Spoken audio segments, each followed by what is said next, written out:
Bismillahirrahmanirrahim. Qala musannif rahimallahu wa nafa'ana bihi wa bi'ulumihi wa bi'asrarihi bidarain amin.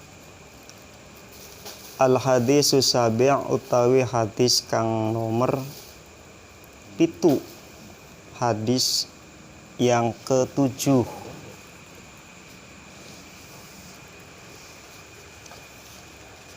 Ad-dinu an-nasihah. Hadis yang ke-7 itu menerangkan tentang agama adalah nasihat. An Abi Ruqayyah Tamim bin Ausidari radhiyallahu anhu, saking Abi Ruqayyah Tamim ibnu Aus ad-Dari radhiyallahu anhu, annan nabiyya astune Kanjeng Nabi sallallahu alaihi wasallam iku kala ngdhawuh sapa Kanjeng Nabi, ad-dinu utawi agama iku an-nasihatu nasihat. Kulna mangka ngucap sapa kita, liman maring sopo. Qala jawab sopo Kanjeng Nabi, iku lillahi maring Gusti Allah, wali kitabihi lan maring kitabe Allah, wali rasulihi lan maring utusane Allah, wali a'immatil muslimin lan maring piro-piro pemimpine umat muslim, wa ammatihim lam keumumane muslimin. Rawahu ngriwayataken hu ing hadis sapa Muslim, Imam Muslim. Hadis yang ke-7 itu diriwayatkan atau disampaikan oleh Abi Ruqayyah Tamim bin Aus ad-Dari radhiyallahu anhu, bahwasanya sesungguhnya Nabi Muhammad sallallahu alaihi wasallam bersabda, ad-dinu agama an-nasihatu adalah nasihat. Kulna maka para sahabat bertanya kepada Nabi, liman nasihat untuk siapa ya Nabi? Qala kemudian Nabi Muhammad menjawab, lillahi kepada Allah, wali kitabihi kitabnya Allah, wali rasuli dan kepada utusan Allah, wali a'immatil muslimin dan kepada seluruh pemimpin-pemimpin umat muslim, wa ammatihim dan juga kepada seluruh keumuman orang-orang muslim. Hadis ini diriwayatkan oleh Imam Muslim. Nah, setelah kita kemarin itu belajar tentang halal haram syubhat, kemudian juga ada arkanuddin, tingkatan-tingkatan dalam agama, itu semuanya adalah merupakan pokok daripada atau pondasi dari agama. Jadi sebelum nanti kita belajar tentang hukum-hukum fikih, kemudian juga tentang bagaimana ubudiyah muamalah, terlebih kita juga harus tahu dan mengerti bahwasanya sebenarnya agama itu apa sih? Agamaku bahasa Indonesia kan ya? Lamunan ning Arabi ad-din ya, ad-din agama. Agama itu tidak kacau ya. Jadi diambil dari kata Sanskerta, a itu tidak, gama itu kacau ya. Di agama itu tidak kacau ya, berarti teratur ya, aturan, teratur, atau norma hukum dalam kehidupan. Nah, kata Nabi di sini bahwasanya agama itu atau norma hukum ya, atau agama Islam ya, adalah merupakan nasihat. Jadi nasihat itu adalah pondasi daripada agama. Sedangkan nasihat di sini kalau kita pahami yang sudah biasa kita tahu, nasihat ya nasihati, warai. Warai. Kayak misalkan Parel dinasihatin ning.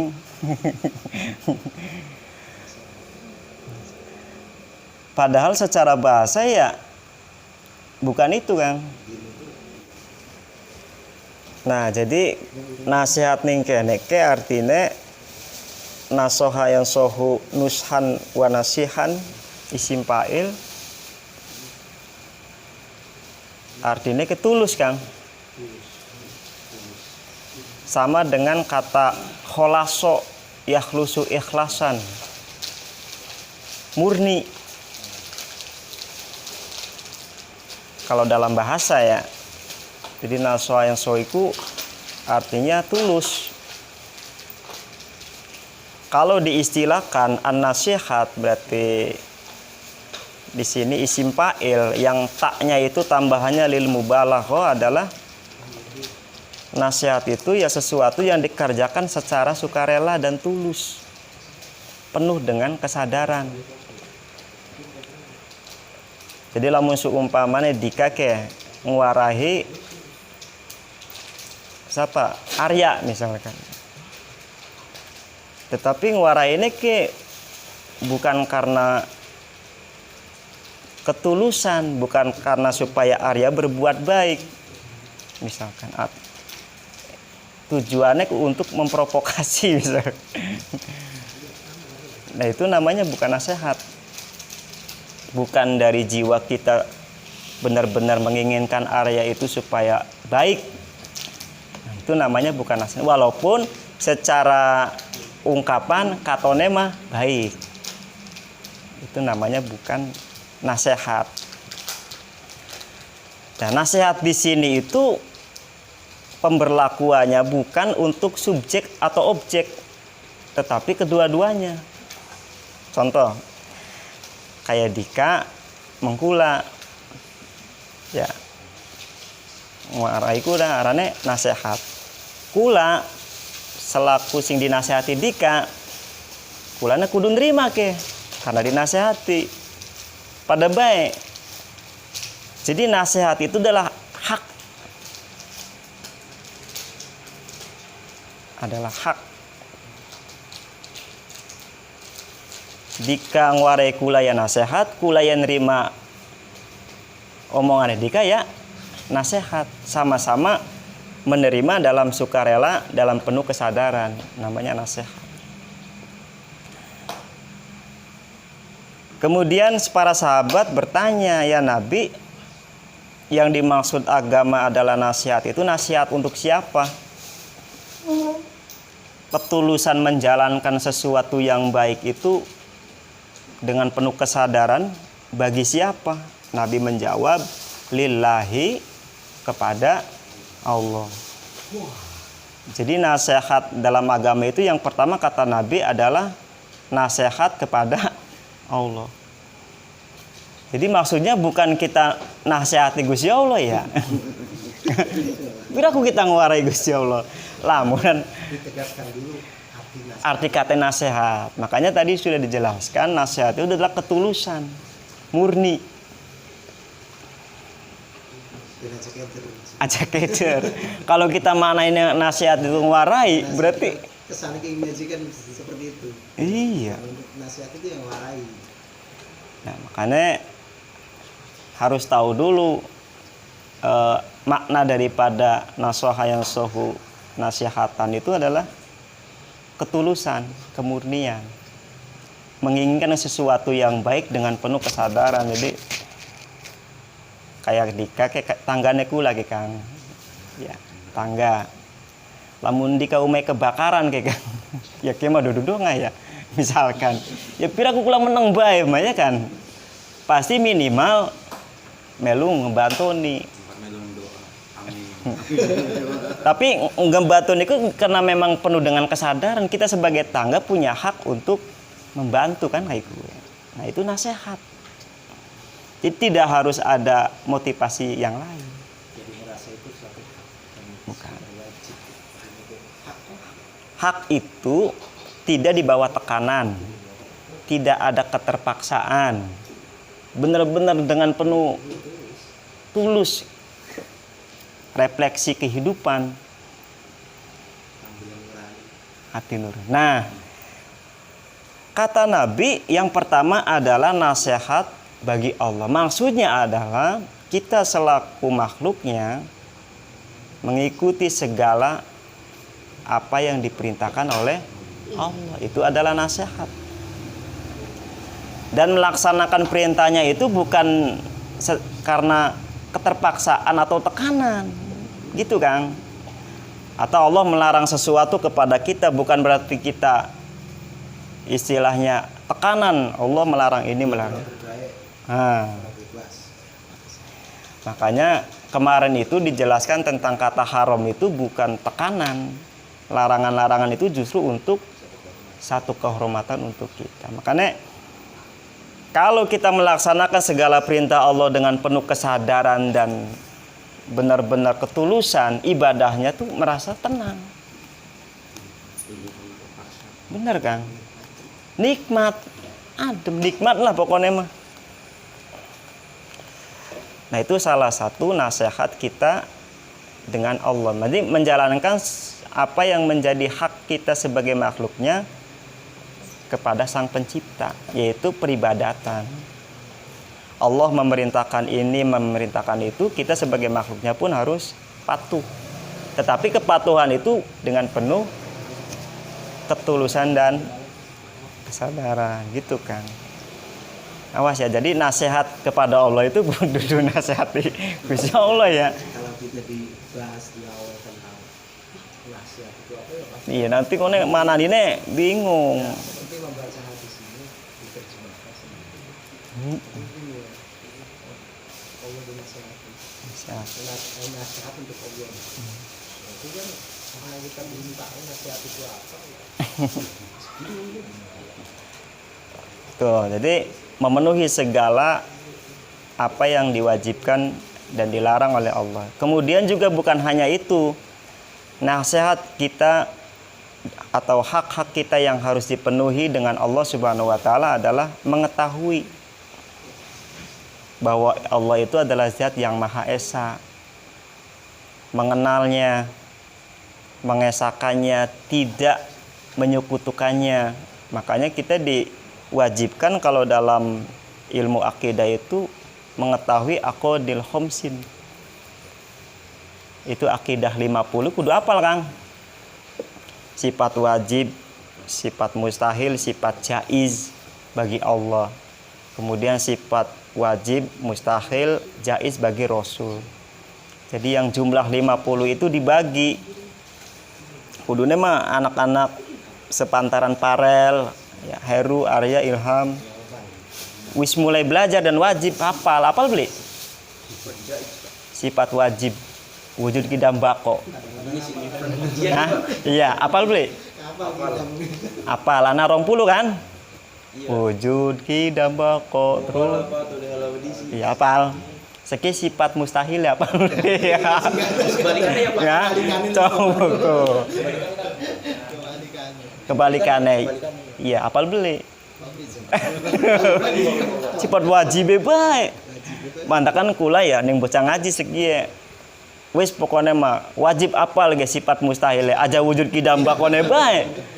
Mantaknya dinggo nganggo pujian kula mah Kang bocah kan. Sifat mustahil. Mustahil ya. Kan sing pujian kan sifat wajib. Wajib. Mantakan tas maca wujud kidam bak terus sampai peragat. Diterusna Adam hudus fana mumasalatul lil hawadisi ihtiyaju li goirihi ta'adud ajzun karoha. Apa boleh? Jahlun mautun sumun bukmun umyun ajizan karihan jahilan mayitan asoma ama abkama. 20 sifat mustahil. Jadi aja wajib itu. Alhamdulillah bocah pada apal, belajar rong minggu wajibnya nggak apal. Ya emang gitu ya. Iya. Itu. Nah, itu adalah satu hak kita mengetahui dalam rangka mengesahkan Allah Subhanahu wa taala. Mengenal lebih dekat sifat-sifatnya. Kalau sifat jaiz itu satu, apa ya? Ya. Sifat jaiz bagi Allah. Tes gitu. Nah. Aduh, wis dah. Lakbar. Fi'lu kulli mumkinin au tarkuhu. Jadi Allah itu punya sifat jaiz atau boleh. Allah boleh mengerjakan sesuatu atau tidak mengerjakannya. Kayak misalkan kayak kula dilahirkan dari orang miskin, ya itu sifat jaiz insya Allah. Apa dilahirkan dari orang kaya, orang miskin, hak prerogatifnya.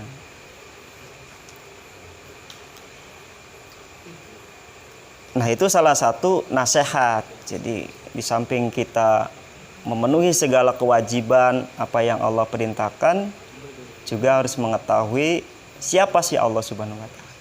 Kayak kula bege karo Kang Kidam ya. Mau tidak mau kudu mengenal karo tangga dewek. Kira aku mau beli kenal mah. Pujarin kono aja, Kidamku siapa ya kan? Minimal Kang Kidamku baik, doyan cugui ngopi, pakai sup. Iya. Karena itu adalah hak sebagai tetangga, sesama tetangga, nasihat. Mau ke ngobrol karo Kang Kaji tentang sifat apa Kang? Esa. Nah, kadang kita bahwa Allah itu adalah satu ya kan. Ada beberapa ulama mengatakan salah kan. Prinsip itu. Kenapa? Karena kalau misalkan Allah itu satu itu kalau dibagi bisa nggak? Masih bisa nggak?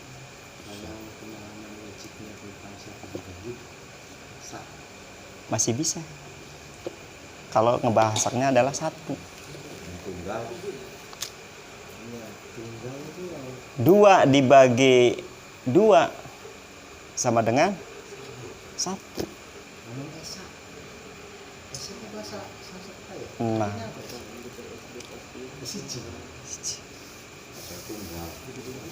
kalau mengatakan Allah itu satu, itu nanti kita akan diarahkan kepada kaum mujasimah namanya. Kaum mujasimah itu adalah kaum yang menyerupakan Allah itu dengan makhluknya. Ketika kita mendengar nama Allah, yang ada di pikiran apa? Pasti masing-masing punya gambaran. Ana sing melayune mengkaligrafi. Iya kan? Melayune ke kaligrafi. Ini otaknya lamun Allah. Sing dibayangannya apa sih?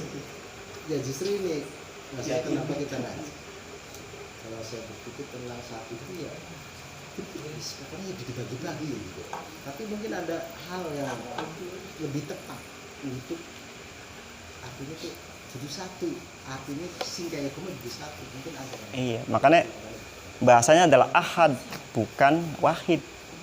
Allahu ahad. Bedanya secara bahasa antara ahad dan wahid. Jadi kalau ahad itu adalah satu-satunya. Beda dengan satu ya. Kalau satu-satunya itu mutlak. Ya, itu maksudnya menggambarkan mutlaknya itu secara bahasa juga begitu kan. Dikompres ke dalam bahasa Indonesia namanya esa. Nah, esa itulah yang menjadi satu-satunya bukan satu.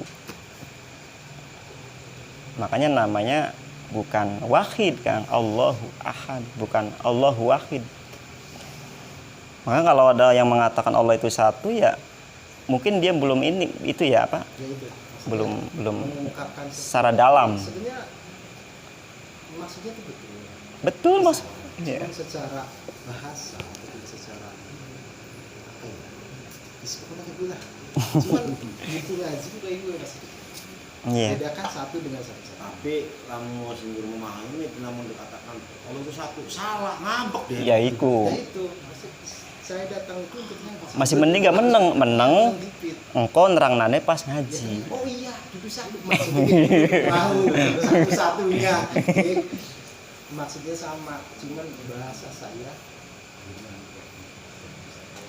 Bahasa saya gimana? Makanya saya butuh ngaji. Biar bahasa saya nyampe.